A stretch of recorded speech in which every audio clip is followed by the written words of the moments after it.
Vijayawada sub jail నుంచి వల్లభనేని వంశీ విడుదలయ్యారు. ఫిబ్రవరి 16న హైదరాబాద్లో arrest అయిన వంశీ మొత్తం 137 రోజులు సబ్ జైల్లో ఉన్నారు. ఆయనపై మొత్తం 11 కేసులున్నాయి. అన్ని కేసుల్లో ఆయనకు బెయిల్ వచ్చింది.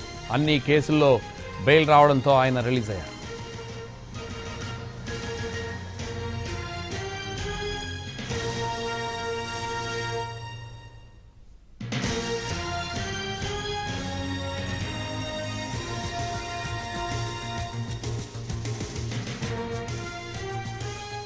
విజయవాడ సబ్ జైలు నుంచి వల్లభనేని వంశీ విడుదలయ్యారు. ఫిబ్రవరి 16న హైదరాబాద్లో అరెస్ట్ అయిన వంశీ మొత్తం 137 రోజులు సబ్ జైల్లో ఉన్నారు. ఆయనపై మొత్తం 11 కేసులున్నాయి. అన్ని కేసుల్లో ఆయనకు బెయిల్ వచ్చింది. అన్ని కేసుల్లో బెయిల్ రావడంతో ఆయన రిలీజ్ అయ్యారు.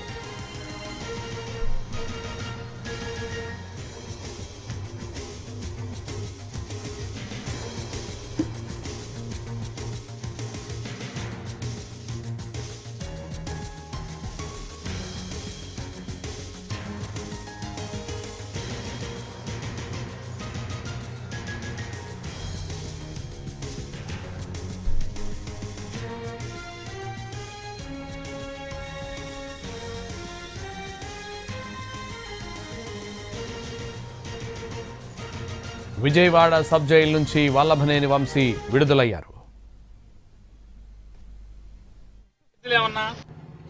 మమ్మల్ని తిట్టారు, మా నాన్న తిట్టారు, లేకపోతే మా ఇంట్లో వాళ్ళని తిట్టారు, ఆ కేసులు కాదు కదా. కేసులన్నీ తప్పుడు కేసులు. 5 ఏళ్ల క్రితం, 10 ఏళ్ల క్రితం, 14 ఏళ్ల క్రితం ఏదో సంఘటన జరిగిందని ఎవడో ఇవాళ కేసు పెడతాడంట. ఆఖరికి ఈరోజు కూడా సుప్రీంకోర్టులో ఏ రకంగా ప్రయత్నం చేశారో మీరందరూ చూశారు. అంటే అణచివేత ద్వారా, తప్పుడు కేసులు పెట్టడం ద్వారా కేసులు ఏమన్నా మమ్మల్ని తిట్టారు, మా నాన్న తిట్టారు, లేకపోతే మా ఇంట్లో వాళ్ళని తిట్టారు, ఆ కేసులు కాదు కదా. కేసులన్నీ తప్పుడు కేసులు. 5 ఏళ్ల క్రితం, 10 ఏళ్ల క్రితం, 14 ఏళ్ల క్రితం ఏదో సంఘటన జరిగిందని ఎవడో ఇవాళ కేసు పెడతాడంట. ఆఖరికి ఈరోజు కూడా సుప్రీంకోర్టులో ఏ రకంగా ప్రయత్నం చేశారో మీరందరూ చూశారు. అంటే అణచివేత ద్వారా, తప్పుడు కేసులు పెట్టడం ద్వారా న్యాయశాస్త్రంలో లేకపోతే న్యాయశాస్త్ర ప్రొసీజర్స్ అంటే లీగల్ ప్రొసీజర్స్లో ఏమేమి లొసుగులు ఉన్నాయో, ఎలా దాటవేయచ్చో, ఎలా అవతల వాడిని ఏడిపించవచ్చో, ఇట్లాంటివన్నీ కూడా చేస్తూ మరి ఇంతకు తీసుకొచ్చారు. ఏం చేస్తారు? కొన్ని పారిపోతాడా రాజకీయాల నుంచి? మీరు చేసినటువంటి వేధింపుల వల్ల, అక్రమ కేసుల వల్ల, అక్రమ నిర్బంధాల వల్ల, లేదా ఉద్దేశపూర్వకంగా అతని ఆరోగ్యాన్ని కుళ్ళబెట్టడం ద్వారా ఏం చేస్తారు? రాజకీయ జీవితం నుంచి, ప్రజా జీవితం నుంచి, గన్నవరం రాజకీయాల్లోంచి, గన్నవరం ప్రజలకి సేవ చేయడంలోంచి ఏమైనా పారిపోతాడా? పారిపోడు కదా. ఏం సాధించారు? ప్రజల్లో, మరీ ప్రత్యేకించి గన్నవరం ప్రజల్లో వంశీకి సంవత్సరం తిరగకుండానే సానుభూతిని మూటగట్టి పెట్టించగలిగారు. మీ పార్టీకి మీరే గొయ్యి తవ్వుకున్నారు. మీ రాజకీయానికి మీరే చేతబడి చేసుకున్నారు. ఏం సాధించారా అంటే సునకానందం తప్పితే ఏమి సాధించలేదన్నది అల్టిమేట్ గా రేపో మాపో లేదా 4 ఏళ్ల తర్వాత ఖచ్చితంగా ఎవరెవరైతే దీంట్లో పాత్రదారులు ఉన్నారో అందరూ కూడా తెలుసుకుంటారు. మీరు వంశీ గారితో మాట్లాడాలి. అది ఖచ్చితంగా వంశీ గారితో మాట్లాడండి. అతనే పారిపోయే రకం కాదు, ఎక్కడికి వెళ్లే రకం కాదు. గన్నవరం ప్రజల మధ్య బతుకుతాడు. గన్నవరం ప్రజలకి సేవ చేస్తానే.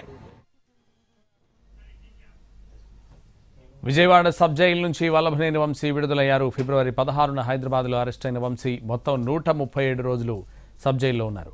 ఆయనపై మొత్తం 11 కేసులున్నాయి. అన్ని కేసుల్లో ఆయనకు బెయిల్ వచ్చింది. ఇదే విషయానికి సంబంధించి మరింత సమాచారం మా ప్రతినిధి శ్రీకాంత్ లైవ్లో అందిస్తారు. శ్రీకాంత్.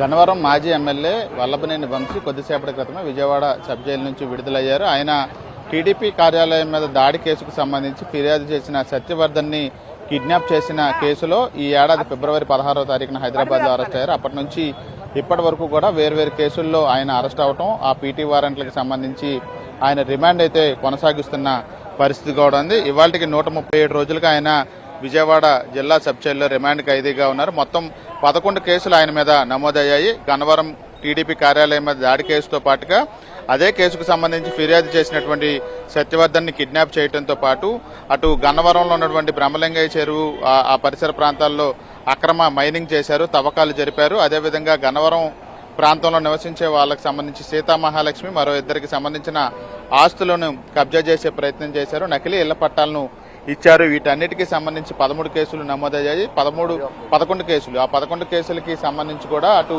సెషన్స్ కోర్టు కానీ హైకోర్టు కానీ పూర్తి స్థాయిలో ముందస్తు బెయిల్, షరతులతో కూడిన రెగ్యులర్ బెయిల్లు కూడా మంజూరు చేశాయి. నకిలీ ఇళ్ల పట్టాల కేసుకు సంబంధించి 11వ కేసు అంటే లాస్ట్ కేసు నిన్న నూజివీడు కోర్టు కూడా బెయిల్ కూడా మంజూరు చేసిన నేపథ్యంలో ఆయన ఇవాళ దానికి సంబంధించిన పత్రాలని జైల్లో అందజేయడంతో న్యాయవాదులు ఇవాళ విడుదల కావడం కూడా జరిగింది. మరోవైపు ప్రభుత్వం కూడా ఆయన్ని మంజూరు చేసినటువంటి మైనింగ్ కేసులో ఆ బెయిల్ ఏదైతే ఉందో దాన్ని రద్దు చేయాలని సుప్రీంకోర్టులో పిటిషన్ దాఖలు చేస్తే ఎటువంటి ఉత్తర్వులు కూడా న్యాయస్థానం ఇవ్వలేదు. ఇక సీతామహాలక్ష్మి అని మరో మహిళ కూడా వంశీకి ఇచ్చిన బెయిల్ రద్దు చేయాలని పిటిషన్ వేశారు. అది కూడా ఈ నెల 16వ తారీఖు వాయిదా పడింది. ఈ నేపథ్యంలో ఆయనకి అన్ని కేసుల్లో బెయిల్ రావడంతో వంశీ కొద్దిసేపటి క్రితమే జైలు నుంచి విడుదలయ్యారు. వైసీపీ నేతలు మాజీ మంత్రి పేరు నానితో పాటు మాజీ ఎమ్మెల్యేలు ఎమ్మెల్సీలు కూడా ప్రస్తుతం ఆయనకి జైలు నుంచి వచ్చే సమయంలో ఆయన్ని స్వాగతం పలికారు. ఇక్కడ నుంచి నూజివీడి పోర్టుకి ప్రస్తుతం వంశీ బయలుదేరి వెళ్లారు.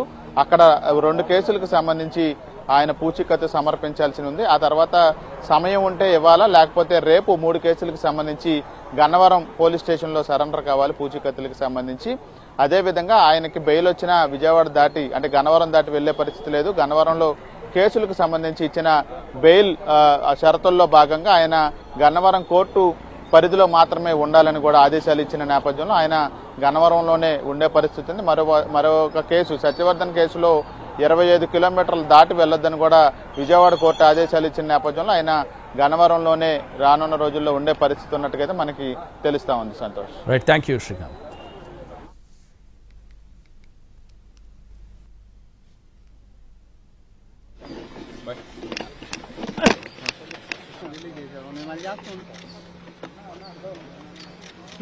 కారు